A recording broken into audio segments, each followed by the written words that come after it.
Bueno, lo mencionábamos en titulares y vamos a tener aquí en nuestros estudios en vivo, en directo, a la diputada Cecilia Botino. ¿Qué tal, Cecilia? ¿Todo bien? Un gusto estar con ustedes. Bueno, igualmente recibirte. Bueno, contanos en qué tarea andamos por estos días. Movida, ¿no? Movida, ¿no? Sí, en realidad el gobierno nacional es una tras de otra. Yo digo, no nos recuperamos de un tema que estamos trabajando y que ya salta algún otro. Ninguno bueno para la gente y sí mucho de oscurantismo, de falta de transparencia y los últimos hechos fundamentalmente de corrupción, ¿no? Hay que decirlo que... A ver, no se está escuchando muy bien. Está encendido este micrófono. A ver. Hola. Bueno, ahora sí. Sí. Sí, decía que en realidad nada bueno y que los últimos hechos han demostrado que había una corrupción instalada y fundamentalmente una corrupción instalada muy cerca de la figura del presidente de la República, que hasta ahora se había mantenido, como lo habían logrado mantener un poco al margen de lo que venía sucediendo, que no es nuevo. Hay que recordar que muchos ministros han renunciado, la coalición se jacta de que los sacan o que no está nadie atornillado al sillón, pero en realidad hay que recordar que todos los que han salido del gobierno han sido por irregularidades e ilicitudes, nadie se ha ido y por mala gestión, ¿no? Nadie se ha ido por su propia voluntad, sino que en realidad cada uno de los que se fue es por irregularidades. Pero bueno, la figura del presidente estaba ahí como guardada, no le llegaban los impactos. Fíjate que está en prisión Astesiano, que era el guardia, su mano derecha, podríamos decir, en materia de seguridad. Y bueno, yo creo que ahí hubo una actuación fundamentalmente de la fiscal para preservar al presidente de la República. Ahora estamos viendo una fiscal que luego que renunció claramente se declaró militante ya del Partido Nacional. Incluso llegó a decir ayer, por ejemplo, que a mí me pareció bastante grave, que gracias a que ella ocultó un poco los mensajes, bueno, que el sistema no se volvió tanto hacia el presidente de la República. Eso fue terrible. En realidad hubo desde el inicio una intencionalidad porque evidentemente que lo que Astesiano hacía de ninguna manera podía estar fuera del conocimiento del presidente de la República. Astesiano supuestamente perdió 2 celulares y eso no se investigó. Entonces, bueno, y después llegó un acuerdo abreviado muy rápido para cerrar ese caso que tenía puntas por todos lados, ¿no? Y ahora, bueno, saltó nuevamente, ahora a nivel judicial, el caso Marcet, que fue entregarle un pasaporte a un narcotraficante que estaba requerido por la justicia a nivel internacional. Y esto nosotros ya lo veníamos denunciando. Hubo una interpelación al ministro del Interior y a Cancillería, donde el Frente Amplio ahí ya dijo, nos están mintiendo, nos ocultan información, hubo que ir a la justicia para pedir información que nos entregaran. Hubo un proceso donde la Fiscalía comenzó a actuar de oficio en función de que era imposible que no hubiera irregularidades cuando se le entregaba un pasaporte nada más ni nada menos que un narco. Y bueno, ahora surgió quien era subsecretaria de Cancillería, que fue el único fusible que hicieron saltar, porque esto es otra característica. Cuando pasan hechos irregulares, generalmente hacen saltar un fusible. Habían hecho saltar a alguien del Ministerio del Interior, de segundo nivel de identificación civil, y a la subsecretaria.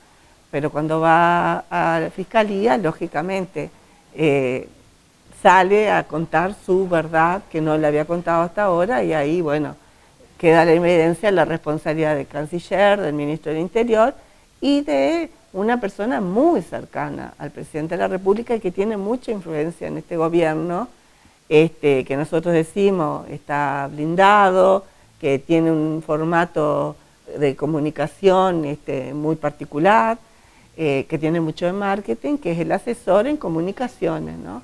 Y ahí surge claramente que hubo toda una trama también para burlarse de la justicia y para burlarse del Parlamento. Ahora, yo he escuchado decir con respecto justamente al Frente Amplio o a la oposición, digamos, en general, tildándola de tibieza, de que no hace lo que debe hacer. No, en realidad el Frente Amplio primero analizó la situación, que vio, sacó una declaración inmediatamente que el presidente dio las explicaciones, que en realidad las explicaciones fueron muy escasas, sí, y no convencieron a nadie. Inmediatamente resolvió solicitar un asunto político, tanto en senadores como en diputados. En senadores se fueron los senadores de la coalición de gobierno, o sea que quedó el Frente Amplio únicamente hablando solo. Y en diputados nos hicieron lo mismo. O sea que rehuyeron el debate cuando estábamos viviendo una situación de la mayor gravedad institucional y política. Ni siquiera se quedaron a enfrentar, a confrontar y decir, bueno, cuál era su mirada. Entonces esa fue la primera acción en el Parlamento. Ahora viene otra, que es la interpelación al Ministerio del Interior, que ya estaba establecida por razones de seguridad, pero que se va a sumar esto. Heber zafó y todavía redobla la apuesta. La verdad que lo de Heber es impresentable, sí, impresentable, porque va a estar en el Senado cubierto por sus fueros y él tiene que responder frente a la justicia. Pero bueno, quien asumió como ministro del Interior va a tener que ir a dar explicaciones y bueno, va a tener nuevamente, el tema va a estar en el tapete, o sea que el Frente Amplio sigue a nivel parlamentario los distintos pasos que hay que seguir responsablemente. Y a su vez, lo que vimos es que está muy cercano, porque se formó otro expediente judicial, ¿no? A raíz de lo que denuncia H, además de lo de Marcet, se formó un expediente judicial con lo que significa la trama que armaron para ocultar prueba, que es muy grave, para ocultar prueba a la justicia. Y entonces no queremos entorpecer ese trámite judicial. Teniendo en cuenta que somos minoría y amplia, ¿no? No es como le pasaba al Frente Amplio, que tenía mayoría en las cámaras y después la perdimos por un diputado. Nosotros somos apenas, por ejemplo, 42 diputados, que no nos da que el siguiente paso que la gente ha reclamado, por ejemplo, el juicio político, no llegamos ni por casualidad. Y bueno, al presidente de la República no se le puede interpelar. Lo que sí, ya te digo, lo que está claro es la responsabilidad del canciller, la responsabilidad del ministro del Interior, y yo creo que va a haber resoluciones judiciales muy cercanas, porque las pruebas son contundentes, porque esta fiscal ha trabajado muy bien y ha preservado, este fiscal ha preservado las pruebas, no ha quedado persona vinculada al gobierno sin investigar, y bueno, ahora el presidente de la República tiene que ir a declarar, cosa que en el Parlamento no puede hacerlo, nosotros no lo podemos convocar al Parlamento. Entonces el Frente lo que resolvió es, en esta etapa, esperar las actuaciones judiciales para después resolver cómo seguimos. Queda otra posibilidad, que son una comisión investigadora, que eso sí, tenemos los votos, pero bueno, después tenemos los votos para pedirla. Después para integrarla, no. Eso no es, claro. Para integrarla, no.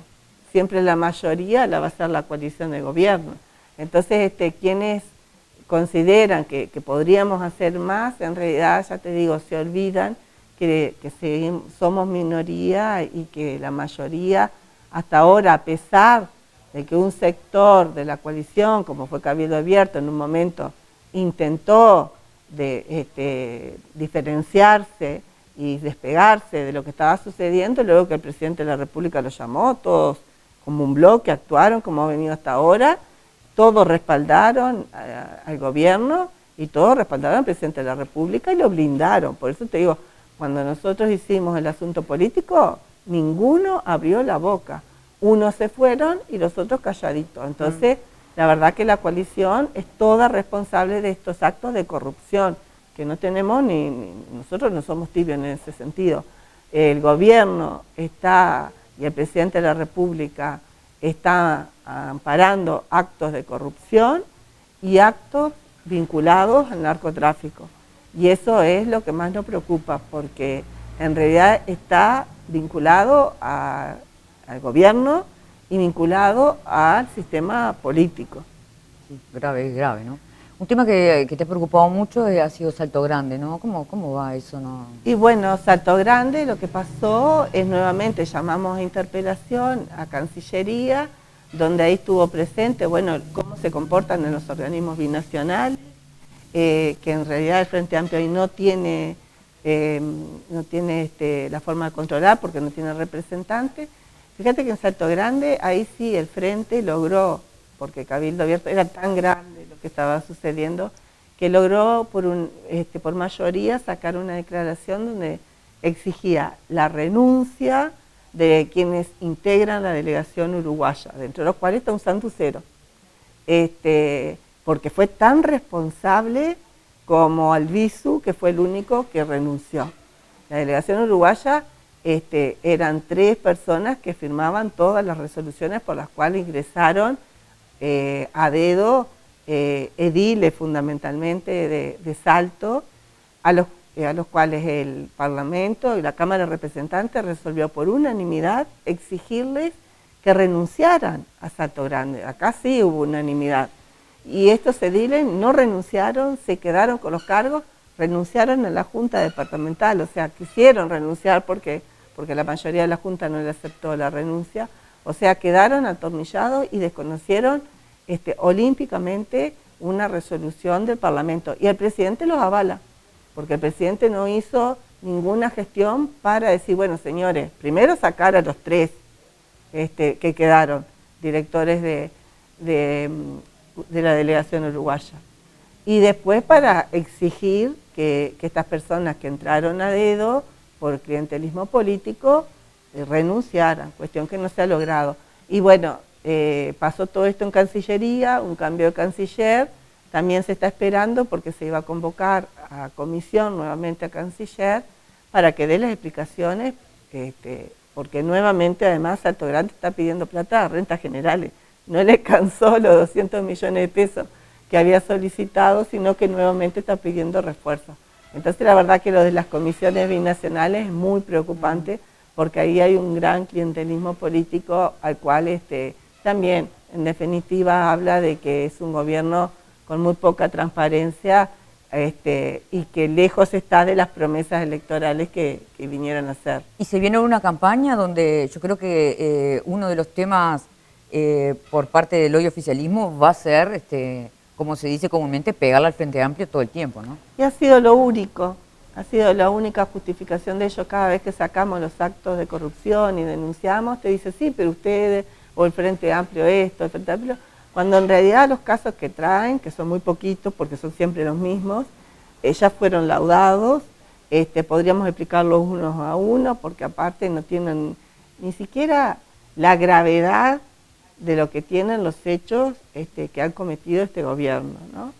Pero todos se justifican en el Frente Amplio. Ahora ya vimos la campaña que largaron algunos dirigentes al ministro de Desarrollo Social diciendo, pudiendo con qué autoridad un ministro que realmente el Mides ha sido un desastre, porque las políticas sociales se desarticularon todo y territorialmente no hay una contención social frente al aumento de la pobreza, de la indigencia, del desempleo. Sale a decir que los dirigentes del Frente Amplio no están a la altura. Entonces, sinceramente va a ser una campaña así, con esas características. Nosotros lo que le decimos a la coalición de gobierno, tiene una oportunidad lindísima ahora cuando estamos hablando de corrupción y cuando se viene la campaña electoral, que voten ya. Vamos a ver si el Partido Nacional lo hace, pues está fijado para el 28 de la sesión, la ley de financiamiento de los partidos políticos. Porque esa ley, que no salió en el periodo pasado porque al Frente Amplio le faltó un voto, que fue el de Darío Pérez, pero que no fue votado por ninguno de quienes en aquel momento eran oposición, y que los benefició, Marita, porque tenemos que decir claramente, no sabemos de dónde sacaron los fondos para las campañas millonarias que hicieron, pero además hay un tema por el cual el Partido Nacional ahora no lo quiere votar, que son la cantidad de minutos o de horas Sí. que se le dan en los medios de comunicación hegemónicos, donde ahí si vos sacabas lo que se le había dado a la calle Pou en la campaña y lo que se le dio al Frente Amplio, o lo que se le cobra al Frente Amplio, a diferencia de lo que se le cobra fundamentalmente al Partido Nacional, es abismal. Entonces ahí hay pago de favores. Con la ley de financiamiento del partido político, el Partido Nacional no quiere votarla porque está eso, y lo une a la ley de medios, donde ahí también hay un acuerdo muy importante, fundamentalmente con los medios de comunicación y los medios de televisión de Montevideo, ¿no? Los canales hegemónicos de Montevideo, que son los que se han visto beneficiados por este gobierno claramente. Estamos hablando de pautas millonarias, ¿no? Millonarias. Sí, impresionante. Millonarias, donde realmente a nivel de medio de comunicación es imposible prácticamente competir. Y además transparentar de dónde sacan los recursos. Y ellos no lo quieren hacer. Entonces, ahora tendrán que explicar, ahora el 28 vamos a ver qué hace el Partido Nacional, porque en realidad hay un acuerdo entre Frente Amplio, el Partido Colorado, el PERI y Cabildo Abierto. Lo único que falta definirse qué hace con este proyecto es el Partido Nacional. Justo el más oscuro, el que está gobernando, porque en realidad, si bien es una coalición, tiene una fuerte impronta del herrerismo, ¿no? Claro, entonces, sí. El que tiene que decir por qué no lo va a votar, por qué no quiere transparentar de dónde saca los recursos, por qué no le quiere rendir cuentas a la ciudadanía, es el herrerismo fundamentalmente. Bueno, yo por último, a mí me gustaría cortito preguntarte como para finalizar, no sé si has visto el tema de las ambulancias que no pueden ir hasta cierto lugar. Hubo un accidente muy fuerte, ¿no? Sí. Lamentable. Y hay un problema enorme ahí, ¿no? Con el traslado de las ambulancias. Yo estuve hablando con Juan Gorosterrazú, Sí. que fue director departamental de salud. Creo que vamos a salir con un informe claro, contundente, controvirtiendo y dejando en evidencia que algunas declaraciones, fundamentalmente de las autoridades de la salud y de la directora del hospital, no son correctas, no son así. Esto ya se había resuelto con las ambulancias tanto públicas como privadas, que tendrían que haber dado respuesta. Acá evidentemente lo que falló fue la comunicación, en algún lado falló la comunicación, pero el Sistema Nacional Integrado de Salud y el avance que era, que ahora parece como que fuera responsable por lo que leí de las declaraciones de la directora del hospital, no es así. Hubo acuerdos en la ambulancia de Paysandú hasta donde se cubría y Casablanca estaba comprendido y eso ya se había solucionado. Entonces es lo que vamos a hacer con Juan Gorosterrazú. Sí, tiene mucha experiencia. Sí, porque aparte ya sabes, porque fue en su gestión que esto se solucionó. Vamos a seguir con el tema porque es muy preocupante, porque no es solo este tema, fue como algo cantado que iba a suceder.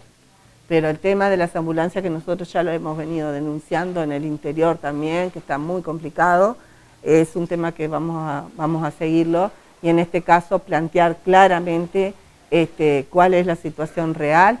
No puede ser que se esté sacando la responsabilidad diciendo que viene del tema del 2008, porque no es así, y informándole a la población cómo es realmente el sistema que rige en Paysandú. Y bueno, lamentablemente hubo omisión de asistencia de alguien que tendría que haberle prestado asistencia rápidamente a esta persona. No lo hizo. No lo bueno, hizo, sí. Cecilia, te agradezco muchísimo estos minutos. Bueno, gracias a ti, Marita, Muchas y gracias. un gusto. Igualmente. Vamos a la pausa, Ale, y volvemos en unos minutos.